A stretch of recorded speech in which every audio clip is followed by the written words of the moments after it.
It's a very, very closely run ship, very closely run. Has to be. There's no excess yet. What point do you expect there to be any profit? Well, the next stage now is to go for the major deal, major record company deal, which will involve major finance. It's normally done in the way of an advance.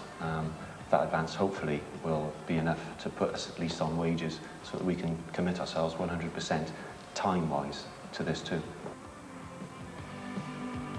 It's a bit of a catch-22 situation where you, without the finance and the promotion, you're sort of hitting a brick wall all the time.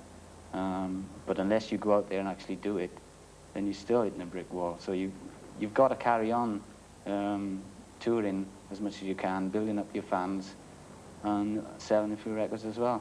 And then if you can make that impression on the major label deal, then that's when it starts.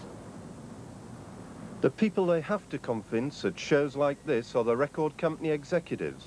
They are the artist and repertoire people, known as the A&R men, who find the talent and then promote it. You try and get the lazy people who qualify as A&R people, with respect to these people, out down to your gigs. You ask any club band in London or any club band throughout the country what the biggest problem is, and that is getting the A&R people at the major labels to come and watch them. A&R people are notoriously lazy. They like to have something presented and something they can actually see as being internationally successful.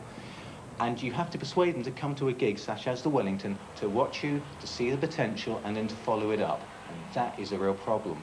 And KOOGA have already struck this problem, I think. I don't want to mention any labels, that's not what I'm here for. But I do remember one label of quite well reputed in the heavy rock circuit turning around recently and saying, well, we think KOOGA are quite good, but we can't see them selling records because, well, they're too much like Magnum, and Magnum don't sell records. And for those who don't know, the last Magnum album in the UK did over 50,000 copies on an independent label, which is about twice the level of response that superstar bands such as Dio get.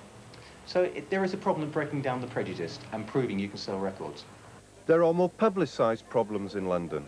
Drug taking is rife in pop music circles. It might be easy for an up-and-coming rock band from the valleys to become involved. We don't take drugs as such. It doesn't seem to raise its ugly head, if you like, in our quarters. So we're lucky that we take the music seriously enough to black out this image of drugs. It doesn't mix with the band at all. So it's not a problem yet, like, you know, for the band. We'd like to dedicate this one to everybody here tonight. And again, once again, thank you very much.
The show did attract business-like A&R men.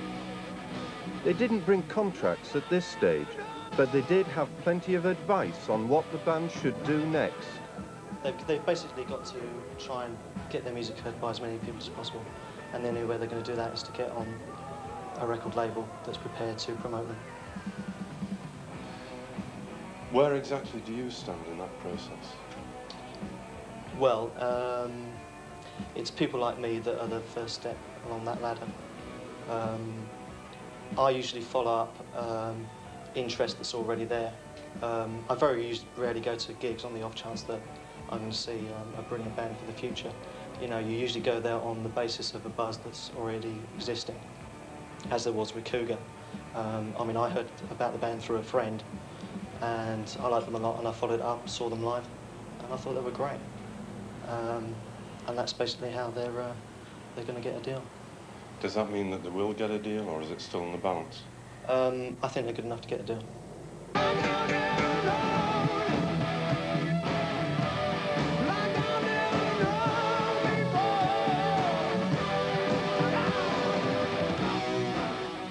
Yes, KOOGA have got the ability.